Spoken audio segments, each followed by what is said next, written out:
Estamos listos para nuestra plática de las 7:15 con Ricardo Avelar, director ejecutivo de CREO, una organización de la sociedad civil joven que está también haciendo sus valoraciones sobre la realidad de la política en nuestro país y que dentro de los puntos que defiende y observa está el empoderamiento del ciudadano, es decir, ser protagonista y no simplemente observador. ¿Me traen más café, por favor? Ricardo, gracias por estar con nosotros. Esto del empoderamiento, hablemoslo primero un poco antes de entrarle a lo de Guatemala, porque creo que es un ejemplo de lo que el empoderamiento de la población significa. Lo estamos viendo también en Honduras, pero ¿cómo podríamos definir ese tema del empoderamiento ciudadano? Tradicionalmente habíamos entendido el poder como una dinámica en que los políticos nos ofrecen algo así muy parecido a la economía. Hay oferta y hay demanda. Los políticos son la oferta. Ellos nos dan a nosotros las decisiones públicas con las que tenemos nosotros que jugar y lo que va a marcar, digamos, nuestra vida ciudadana. Y nosotros como ciudadanos tradicionalmente esperábamos, íbamos a votar esperando que quienes ganaran tomaran las mejores decisiones. Y nuestro rol era un poco pasivo, era un poco de sentarnos, esperar y de vez en cuando pronunciarnos o decir que algo no nos parecía. El empoderamiento ciudadano es darle vuelta a esta dinámica de entender el poder. Es entender que la oferta es tan importante como la demanda y que la demanda tiene, en este caso, que fortalecerse, que informarse, que formarse en sus principios, que estar dispuesta a debatir con otros ciudadanos y finalmente a tener una incidencia todos los días y no solo cada 5 años en las elecciones para las decisiones que toman los políticos. Por ejemplo, en este caso de las pensiones, ¿qué es lo mejor que un ciudadano puede hacer? Lo mejor que un ciudadano puede hacer es enterarse de la situación, leer cuáles van a ser las implicaciones de esta decisión y si la decisión no le parece después de este balance, encargarse de hacérselo saber a sus políticos. Tenemos ahora más acceso a nuestros diputados por las redes sociales, los teléfonos de los diputados generalmente están al alcance de la población. Tenemos disponibles medios como este programa, por ejemplo, donde los ciudadanos pueden llamar, pueden expresarse. Y lo importante del empoderamiento ciudadano es mostrarle a quienes toman las decisiones que estas decisiones tienen costo político. ¿Cómo hay que entender esa relación entre el poder que le ha delegado el ciudadano por medio del voto a ese mandatario o funcionario y luego la relación de este funcionario hacer lo que se le ha mandado, ¿verdad? Para poder exigir, es decir, ¿cómo hay que manejarlo? Porque la gente muchas veces cree que porque ya estuvo el voto, entonces el otro puede hacer lo que le da la gana.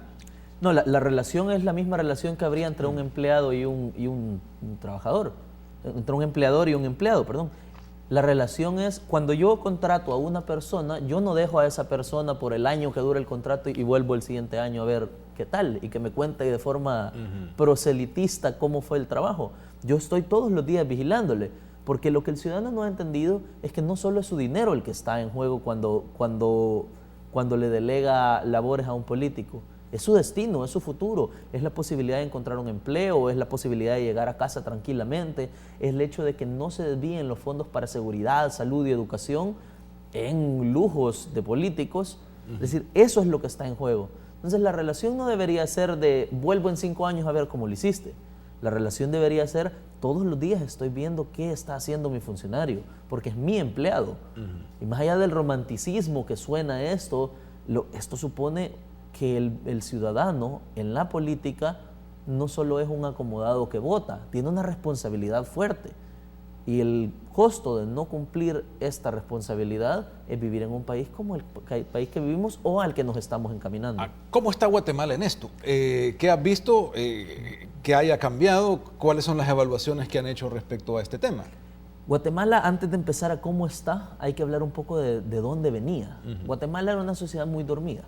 Y si a nosotros nos hubieran preguntado hace años, por ejemplo, si creeríamos que lo que pasó en Guatemala era posible, hubiéramos dicho que no era tan posible, porque había un desencanto con la clase política, porque la gente mostraba mayores niveles de apatía y el hecho de que los guatemaltecos no tuvieran partidos políticos sólidos implicaba que estaban más despegados de la política, que la política en Guatemala es un negocio un poco más clientelar, entonces no hay un verdadero arraigo con ideas, con ideologías, incluso con principios claros. Los guatemaltecos nos sorprenden cuando la Comisión Internacional contra la Impunidad destapa el caso de La Línea, que es esta red de defraudación aduanera. Inicialmente se cree que el secretario privado de la ex vicepresidenta es el que está involucrado, quien lidera, pero luego se encuentran indicios de que la ex vicepresidenta Roxana Valdetti está involucrada y posteriormente se encuentran indicios claros de que es el presidente, no solo involucrado, sino el líder de toda esta red. Ahora, uno normalmente en una sociedad política escucha de las voces más conservadoras políticamente hablando que no hay que atacar tan fuerte a los partidos políticos porque se les debilita. Y que hay que tener precaución con señalar problemas políticos porque el sistema de partidos sigue siendo entre lo peor que hay, lo mejor que tenemos, digamos. Pero Guatemala nos dio una lección contraria. La gente criticó y señaló incluso a semanas de las elecciones.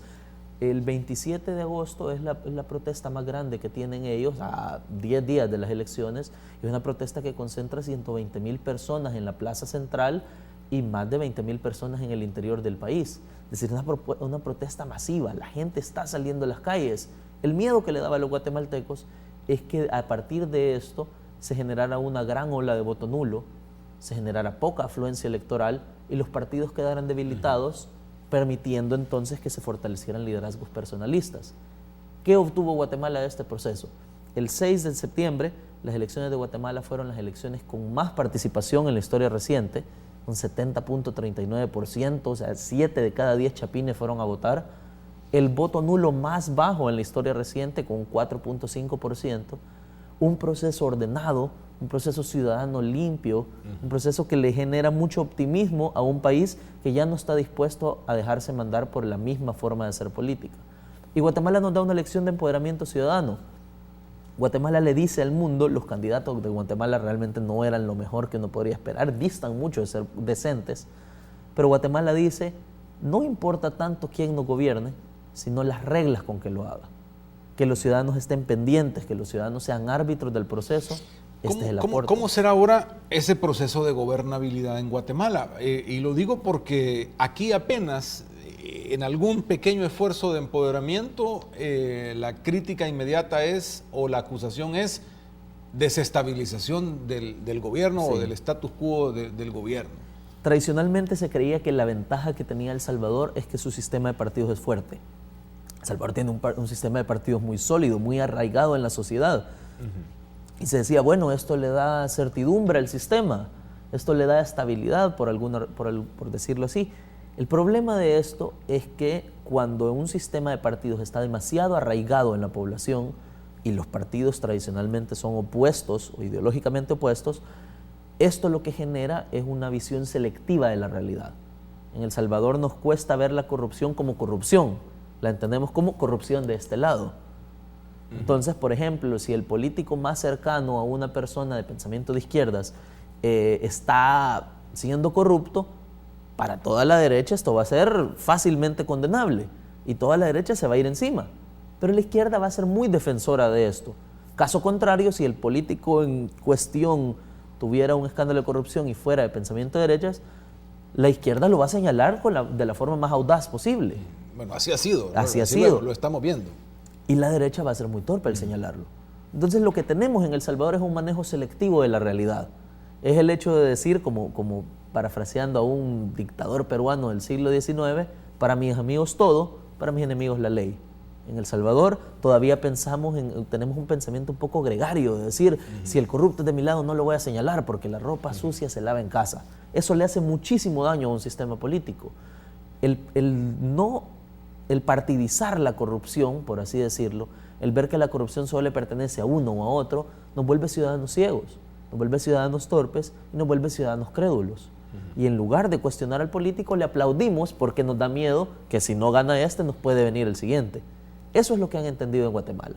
Y no se ha cubierto en una generalidad. A lo que voy es que el ciudadano ha identificado que el corrupto tiene nombre y apellido, porque no se desarmó toda la institucionalidad, sino simplemente aquello que estaba siendo señalado directamente. Esa es la gran lección que le debería dar el pueblo guatemalteco al pueblo salvadoreño. En El Salvador se ha creído que si uno critica muy fuertemente a los partidos políticos, estos se van a debilitar. Y van a venir nuevamente los outsiders, estos fenómenos de antipolíticos que ganan con mucha popularidad y debilitan el sistema. Pero al contrario, los partidos políticos en El Salvador ya son débiles. Ellos creen que son muy fuertes porque tienen este arraigo y porque tienen un seguimiento casi ciego por parte de la población, tienen este tradicional voto duro que es cercano al 30% cada uno, pero los partidos están débiles porque no aguantan la crítica. Los partidos son muy sensibles, son instituciones que no soportan esta constante vigilancia, este constante arbitraje de la sociedad. Y si los partidos son así, extremadamente sensibles y tienen que recurrir regularmente a su voto duro porque tienen problemas fuera de estas fronteras, esto nos habla de partidos políticos que no están tan sólidos. Ahora, ¿sería posible construir ese empoderamiento en Guatemala o esta situación en Guatemala si no hubiese existido la CICIG? Creo que es posible, pero es muy difícil. Yo creo que al mismo tiempo que la CICIG, porque la CICIG tiene varios momentos. La CICIG entra en 2007 y el primer momento de la CICIG no es tan fuerte. El primer comisionado, de hecho, se va con muchos problemas, que es Carlos Castresana. Él termina su mandato con un poco tenso. Luego llega un segundo mandato, el de Francisco Dalanés, que había sido fiscal general en Costa Rica. Hace un mandato un poco más tranquilo, por así decirlo, pero el mandato clave es el de Iván Velázquez. Y es clave por dos razones. Primero, porque hay una mayor voluntad, porque ya está consolidada la comisión, y hay que decirlo, la comisión ha sido magnífica en este proceso de denunciar la corrupción en Guatemala, pero al mismo tiempo que llega Iván Velázquez, llega la primera de las últimas dos fiscales generales que hace un excelente trabajo en Guatemala. Claudia Paz y Paz, hay que decirlo, ha sido una excelente funcionaria, o fue una excelente funcionaria, a quien el gobierno actual, por así decirlo, el gobierno del Partido Patriota, la trató de sacar a fin de poner una fiscal general que fuera más afín a ellos. Lastimosamente para el gobierno y afortunadamente para Guatemala, la segunda fiscal general, Telma Aldana, se ha portado muy independiente. ¿Cómo lo han logrado? Nosotros estamos a las puertas de la elección del fiscal y trayendo esto que ha sido observar a Guatemala, ¿cómo entonces un fiscal o una fiscal independiente se logra en medio de un ambiente de corrupción? Claro, esto es el gran misterio de Guatemala, porque la sociedad guatemalteca, si bien entendía la corrupción, hasta antes de abril no salía a las calles. Era una sociedad que sabía que la cosa pública estaba podrida, pero no estaba presenciando unos aires, digamos, más revolucionarios, no revolución del sentido violento, sino revolución de cambiemos la forma de entender al poder. Pero salen estos casos e indignan tanto a la gente porque la gente se da cuenta que este dólar que el político se está robando no es un dólar abstracto, no es un dólar que está flotando en la nebulosa de la política, es un dólar que no está en medicinas.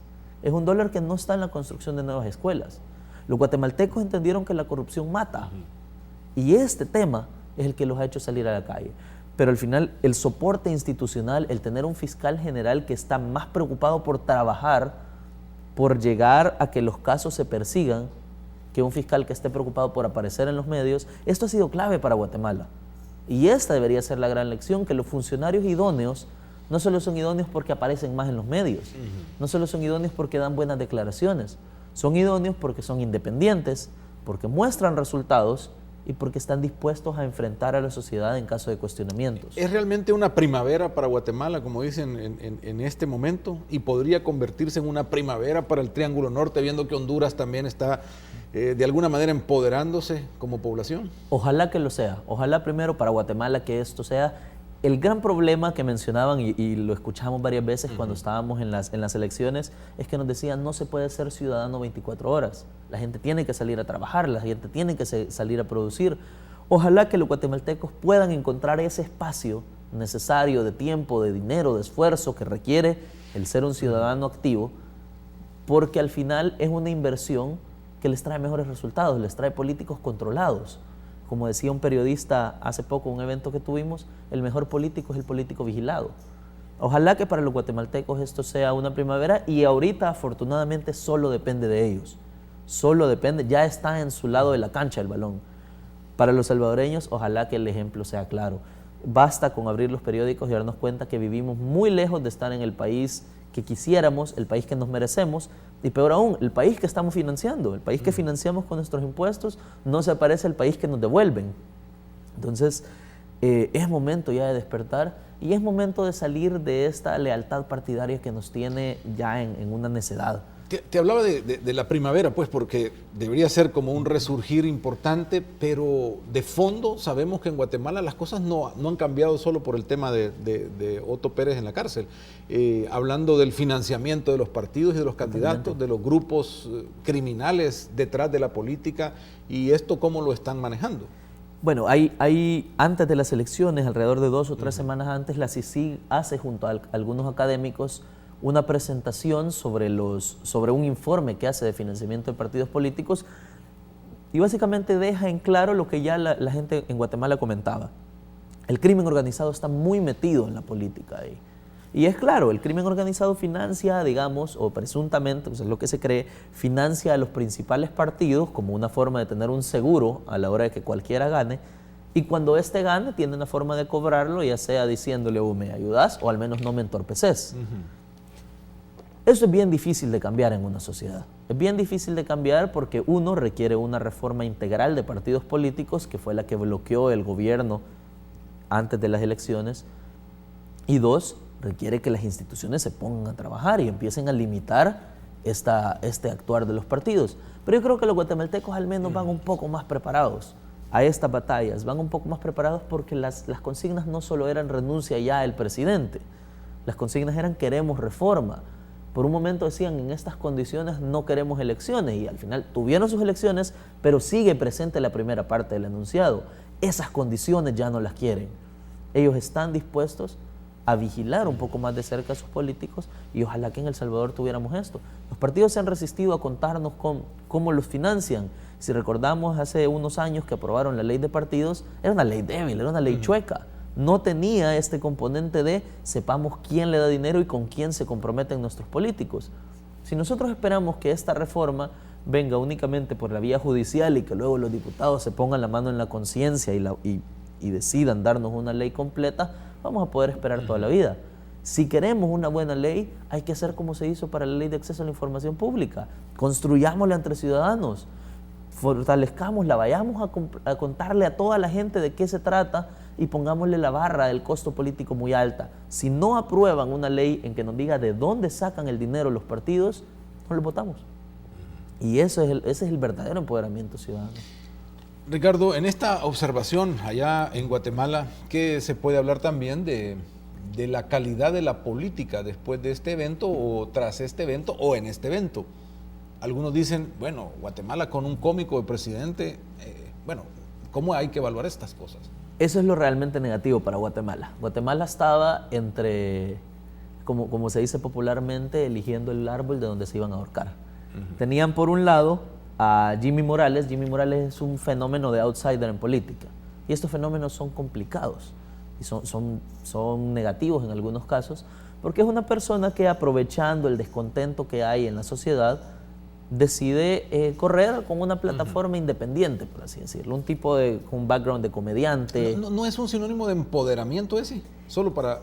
No tanto, porque al final el empoderamiento ciudadano debería servir como un árbitro, pero debería seguirse capitalizando, digamos, el poder o canalizándose por medio de los partidos políticos, y no tanto porque la gente sea de militancia partidaria histórica, eso no es tan relevante y a veces incluso es un poco negativo. Pero el tema es que se sepa qué piensa una persona, que tenga principios claros. Jimmy Morales, en este caso, se puede decir que es una persona un poco más oportunista. Él sabe subirse en esta ola de indignación, sabe llegar poco a poco a este discurso de ya no queremos políticos, queremos ciudadanos, pero realmente lo que viene a hacer es ofrecerle a la gente lo que la gente quiere oír. El problema de Jimmy Morales es que quien está detrás de él es un grupo de militares retirados con algunos señalamientos de corrupción y algunos señalamientos un poco más leves de crimen organizado. Esto por un lado. En medio se encuentra Manuel Valdizón. Manuel Valdizón lleva 10 o 12 años haciendo campaña. Manuel Valdizón originalmente era de la UNE, el partido de Sandra Torres. Bajo un fenómeno de transfugismo, él decide a la mitad del gobierno de Álvaro Colom salirse de este partido, fundar su propia bancada y eventualmente correr para presidente. Se lleva todo el capital político que había creado durante este partido. Y su rival principal en el departamento, porque Manuel Valdizón es del departamento de Petén, un departamento del doble del tamaño de El Salvador, su rival principal es ahora su fórmula vicepresidencial, que era un diputado que en este momento estaba en la derecha. Manuel Valdizón es un típico caudillo. Es un político desinteresado por las ideas, desinteresado por los principios ideológicos, por tener una forma clara de gobernar y más interesado en prolongar su poder y muy personalista, además de estar fuertemente señalado con el crimen organizado. Y por otro lado tenemos a Sandra Torres, ex de Colón. Ella fue primera dama en el gobierno entre 2007 y 2011, y Sandra Torres encabezaba el programa de transferencias condicionadas. En ese momento a ella, a la mitad de su gobierno, se le hace una auditoría del proceso y descubren que la mitad de los beneficiarios no existían. Entonces tenemos por un lado a un político que no tiene visiones ideológicas o principios, no solo la militancia partidaria, pero no sabe hacia dónde va, que es Jimmy Morales, que tiene gente que lo apoya bastante cuestionable. Por otro lado tenemos a Manuel Valdizón, bastante cuestionable por sus acciones y también por quienes lo financian, presuntamente es quien más dinero ha recibido del crimen organizado, y Sandra Torres, que ya sabemos cómo ejecutó la cosa pública. Entonces, la carrera está entre tres personas, básicamente para elegir al menos peor, como se dice. Una vez más, lo importante va a ser que los ciudadanos se mantengan pendientes. Hay una frase que dijo Eugenio Chicas, vocero de la presidencia acá: no se puede exportar la realidad guatemalteca a la salvadoreña. Bueno, no podríamos importarla, pero hay que verse en el espejo. ¿Cuánto de esto coincide o no como para pensar, bueno, en El Salvador cabe o no la similitud y las posibilidades? Hay cosas en las que estamos mejor y hay cosas en las que estamos peor que Guatemala.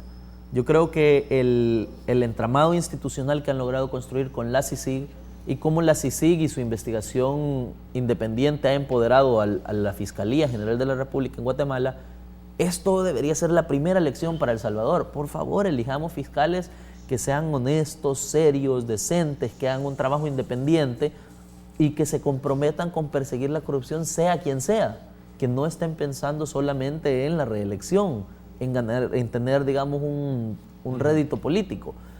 Por otro lado, yo creo que El Salvador tiene la ventaja de que ya la gente tiene un arraigo un poco más fuerte, no con los partidos, pero sí con principios. La gente tiene un nivel de debate un poco más alto en El Salvador. Ahora, lo que tenemos que lograr es despartidizar este sentimiento ciudadano y darnos cuenta que importa más los principios, que estos sí sobreviven, que los partidos se pueden acabar en cualquier momento y pueden surgir nuevas maquinarias un poco más decentes. Entonces, El Salvador tiene la ventaja de que el nivel de debate o discusión es un poco más alto, de que aparte es una población más homogénea, es un país más interconectado. Deberíamos ser más capaces de generar discusiones y diálogos de país. Más polarizado. Hablemos un poquito de eso después de una pausa que tenemos que hacer, y estamos nuevamente con ustedes en esta conversación con nuestro invitado Ricardo Avelar, director ejecutivo de Creo. Ya volvemos.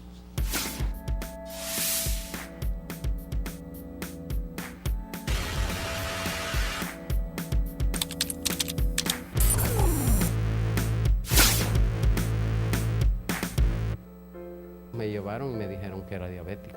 No tenía energía, pasaba con mucho dolor, me había afectado mucho. Pero luego que me he hecho este tratamiento, en menos de un mes he visto el resultado. Estamos viendo de que las úlceras y todo eso han desaparecido. Personalmente, por la experiencia que yo he pasado, se lo recomiendo a los diabéticos.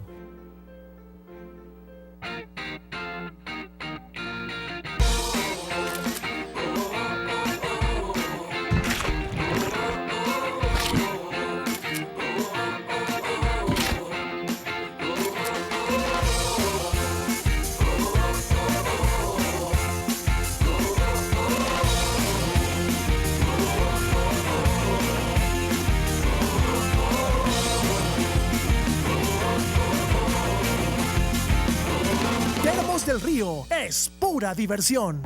Regresamos con más análisis en Así Estamos. Voy a leer, Ricardo, un par de WhatsApp que nos han llegado producto de esta conversación. Dice: excelente entrevista, ojalá que nuestros salvadoreños hagan un poco de conciencia y un buen análisis sobre nuestro país. Rafa, buenos días, felicitaciones a este joven tan sabio y profesional. Apoyemos a estos jóvenes que son el futuro de nuestros hijos y de la sociedad. Eso estamos haciendo en Guatemala, dice alguien que pues, se identifica con el tema y que es importante verlo en su conjunto. Digo en conjunto porque también en esto el Triángulo Norte es un concepto, claro. Un concepto de hasta ahora conocido como violencia, como corrupción. Estados Unidos lo ve como concepto para detener la migración y dice voy a ayudar, pero requiero que se arregle todo esto. En medio están los gringos metidos en esto, Ricardo, ¿qué viste allá? ¿Qué piensa la gente? Yo creo que la sociedad guatemalteca inicialmente tenía esta preocupación. Decían, bueno, esto es un ataque a nuestra soberanía. ¿Cómo va a ser que la justicia, que es algo que los países toman con mucho orgullo, no sé por qué realmente, porque no está avanzando, pero que la justicia tenga un soporte internacional? ¿Cómo va a ser esto? Y lo que han aprendido es que instituciones como la CICIG en Guatemala no han llegado a extraer los recursos. Primero, han venido a hacer un apoyo, porque el financiamiento de la CICIG es completamente internacional. No le cuesta un centavo al gobierno guatemalteco o a los contribuyentes guatemaltecos, pero sí les ha dado una red de investigadores internacionales, profesionales, mayor tecnología, mayor conocimiento técnico, para posiblemente llegar al fondo de ciertos casos fuertes. Y ahorita está de moda el caso de La Línea, que es el caso que involucra a la gente del gobierno del Partido Patriota. Pero antes de esto han desarticulado alrededor de 35 bandas de crimen organizado con mucho impacto en el país. El Seguro Social también. La red de defraudación del Seguro Social. Y ahí los guatemaltecos se dieron cuenta, precisamente, imagínense qué pecado saquear el Seguro Social, la corrupción mata. Entonces los guatemaltecos han entendido que la CICIG y la comunidad internacional en este caso son sus aliados, no son sus enemigos. Y cuando preguntabas si eventualmente esto podría ser traído a El Salvador, el problema principal de comisiones de este tipo es que la decisión es política. Y un gobierno que ya vio cómo funcionó probablemente no se va a poner la soga al cuello. Y una política, como decíamos, polarizada. Es decir, aquí en El Salvador son uno o dos, ¿verdad? Exacto. O sea, y el 2 acusa al 1 y el 1 acusa al 2 y entonces lo que pasa solo tiene que ver con esas dos grandes fuerzas. Exactamente, no son capaces de ver. Y por ejemplo, yo quisiera ver algún día, y escuchaba hace poco una entrevista de Eugenio Chicas y le preguntaron, bueno, Eugenio Chicas, ¿y qué está mal ahorita? ¿Qué ve malo? Y yo realmente estaba súper optimista. Yo recordaba el Eugenio Chicas del Tribunal Supremo Electoral, una persona que manejó muy bien la institución, por así decirlo. Y yo dije, bueno, aquí viene un mea culpa necesario. El gobierno tiene que ser honesto y decir a la población, hay cosas en las que estamos esforzándonos y hay cosas en las que podemos mejorar. Y Eugenio Chicas dijo, bueno, sí, hay cosas que se pueden mejorar. Y yo me puse muy emocionado, viene algo interesante y dijo, la Sala de lo Constitucional.